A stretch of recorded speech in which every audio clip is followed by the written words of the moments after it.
नमस्कार दोस्तों, आज का विषय है हमारा कि 12वीं और बीएससी या बीए बीकॉम करने के बाद हम क्या करें। तो दोस्तों चलिए, यह जो वीडियो है दोस्तों, जो भी आगे क्या क्या करना चाहते हैं या क्या नहीं करें उससे संबंधित है। तो दोस्तों सबसे पहली चीज़ होती है हमारी इंटरेस्ट, यानी कि हम किधर हमारी रुचि है, यानी जिस भी क्षेत्र में आपकी रुचि है आप उसी क्षेत्र में जाने का प्रयास करें। दोस्तों 12वीं के बाद यानी कि 12th के बाद हम क्या कर सकते हैं। तो दोस्तों 12th के बाद हम अगर शिक्षक बनना चाहते हैं तो सबसे बड़ी बात है दोस्तों, सिंपल वे में 12th के बाद आप BSTC कर लीजिए। दोस्तों आप BSTC कर लेते हैं अगर 12th के बाद, तो दोस्तों आप जो रीट का जो एग्ज़ाम है TGT यानी कि 3rd ग्रेड जो टीचर है वो दे सकते हैं दोस्तों, और आप लेवल 1 का टीचर बन सकते हैं दोस्तों, जिसका जो L10 के अंदर आता है दोस्तों 3600 ग्रेड पे के अंदर। तो दोस्तों BSTC कर सकते हैं 12th के बाद। अब दोस्तों बात करते हैं अपन मेडिकल फील्ड में, यानी कि जो विद्यार्थी मेडिकल फील्ड में जाना चाहते हैं वो 12th के बाद दोस्तों नीट का एग्ज़ाम दे सकते हैं, और नीट का एग्ज़ाम्स की तैयारी कर सकते हैं। जो बायो के जो छात्र हैं, 12th के जो बायोलॉजी के जो छात्र हैं, जीव विज्ञान से संबंध रखते हैं, वो दोस्तों नीट यानी कि मेडिकल फील्ड की तैयारी कर सकते हैं, और दोस्तों MBBS कर सकते हैं। ये उनके पास एक अपॉर्चुनिटी है। अब दोस्तों जो मैथ फील्ड के हैं, यानी कि जिनके पास मैथ से हैं दोस्तों, वो क्या कर सकते हैं। तो दोस्तों जो मैथमेटिक्स के जो छात्र हैं वो क्या कर सकते हैं, वो BE कर सकते हैं, यानी कि बैचलर ऑफ इंजीनियरिंग यानी कि BTech कर सकते हैं। दोस्तों ये तो रही बात साइंस, मैथ और आर्ट्स के स्टूडेंट की। दोस्तों इसके बाद अगर हम चाहें तो और भी बहुत सारे हमारे पास कोर्स है। दोस्तों CA भी कर सकते हैं, कॉमर्स वाले, उनके लिए अलग अपॉर्चुनिटी है। ये तो रही बात अलग अलग फील्ड की। अब दोस्तों 12th के साथ साथ हम और भी क्या कर सकते हैं उससे संबंधित आपको मैं जानकारी साझा कर रहा हूँ। दोस्तों 12वीं के बाद हम BA, BSc, BCom भी कर सकते हैं। देखिए दोस्तों, जैसे अगर मान ली जाए आपके पास आर्ट्स है तो आप BA कर सकते हो, साइंस है तो BSc कर सकते हो, और कॉमर्स है तो BCom कर सकते हो। दोस्तों ये आपके पास अलग अलग फील्ड की अपॉर्चुनिटी है।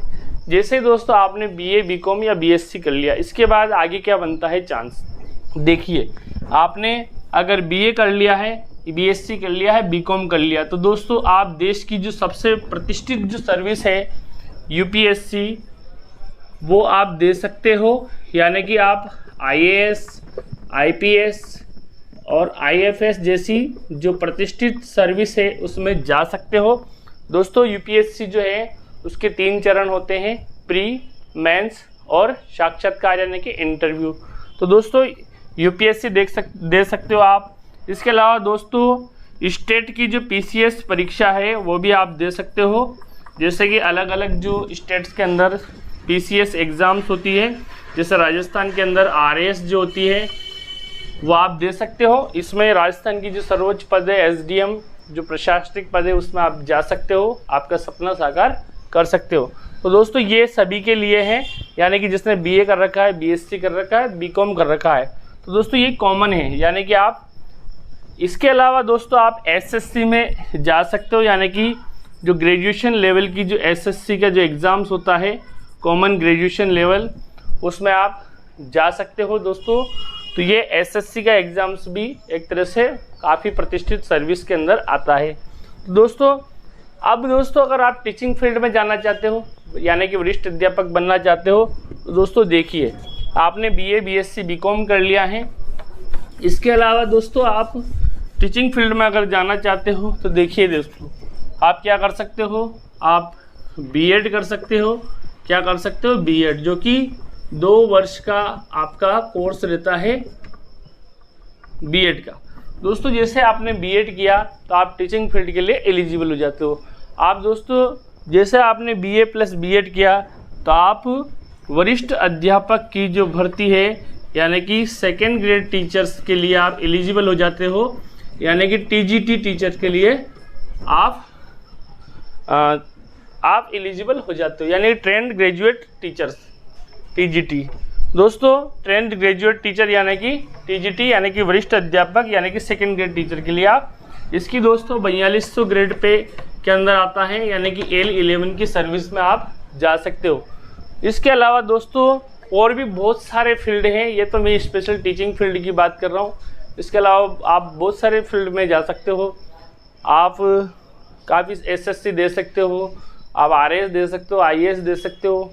आप जो भी ग्रेजुएशन लेवल की जैसे छात्रावास अधीक्षक की है, वीडियो की है, या इस प्रकार की जो भर्तियां हैं, जो दोस्तों आप LDC UDC वगैरह इनमें भी फार्म भर सकते हो 12th के बाद। लेकिन दोस्तों ये स्पेसिफिक फील्ड की हम बात कर रहे हैं। अब दोस्तों हम बात करते हैं, अगर आपने BEd नहीं किया है और दोस्तों इसके बाद डायरेक्ट आपने अगर MA MSc MCOM कर लिया है, तब भी आप अपना टीचर बनने का सपना साकार कर सकते हो। देखिए दोस्तों कैसे, आपने अगर BA किया है तो आप बाद में MA कर सकते हो, BSc किया है तो MSc कर सकते हो, और BCom किया है तो MCOM कर सकते हो। सपोज कीजिए आपने BA के साथ MA कर लिया है, MSc BSc के साथ कर लिया और BCom के साथ MCOM कर लिया है, लेकिन दोस्तों आपने BEd नहीं किया है, यानी कि आपके पास BEd की योग्यता नहीं है, तो दोस्तों आप क्या कर सकते हो।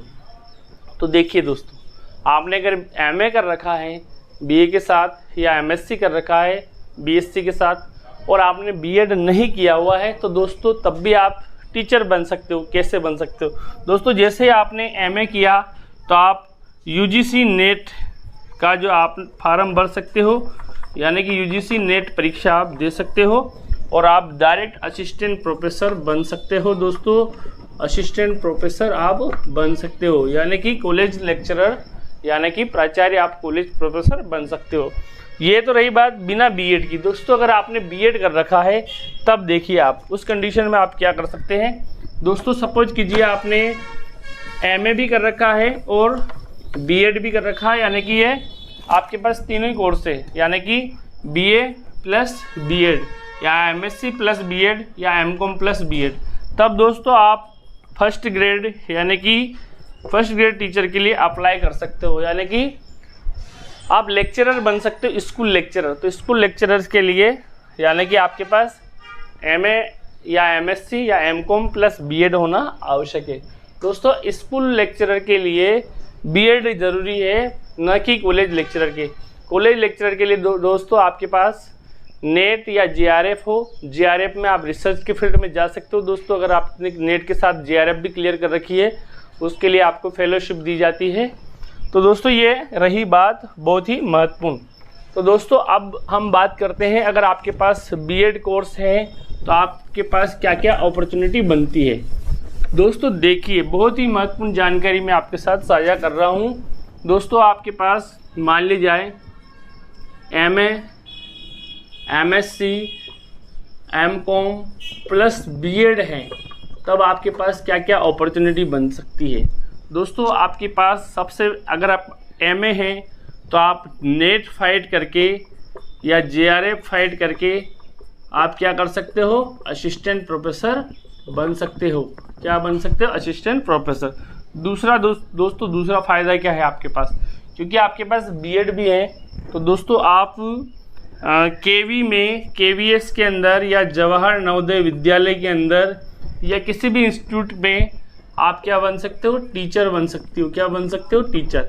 इसके अलावा दोस्तों और भी महत्वपूर्ण बात, अगर आपके पास BEd है तो आप देखिए दोस्तों, आप फर्स्ट ग्रेड, सेकंड ग्रेड और थर्ड ग्रेड TGT आप तीनों प्रकार के फॉर्म भर सकते हो। दोस्तों फर्स्ट ग्रेड अगर आपके पास MA है और साथ में BEd है, तो आप फर्स्ट ग्रेड स्कूल टीचर बन सकते हो, व्याख्याता बन सकते हो। आपके पास केवल BA BEd है या BSc BEd है, तो आप सेकंड ग्रेड टीचर्स का फॉर्म अप्लाई कर सकते हो। और अगर आपके पास मान ली जाए आपके पास केवल STC है यानी कि DLED है और आप 12th पास हो, तो आप थर्ड ग्रेड का टीचर बन सकते हो।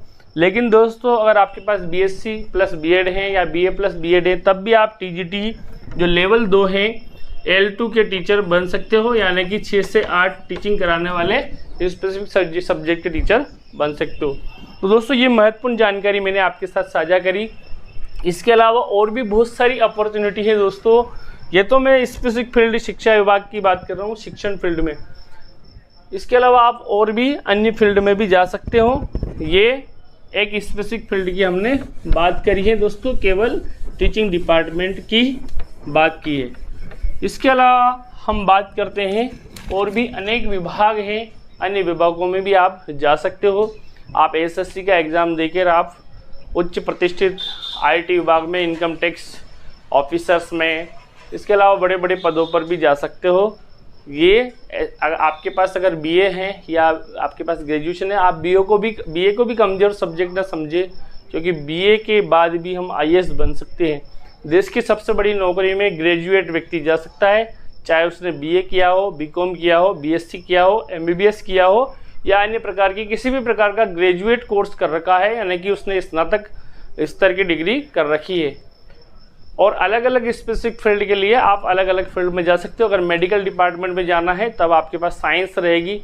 अगर आप वाणिज्यिक डिपार्टमेंट में जाना चाहते हो दोस्तों, ग्रेजुएट होने के बाद आप बैंक में जा सकते हो, आप इसके अलावा रेलवे में जा सकते हो, इसके अलावा आप वाणिज्यिक विभाग में जा सकते हो। आप हर एक अलग अलग डिपार्टमेंट में जा सकते हो अगर आप ग्रेजुएट हो।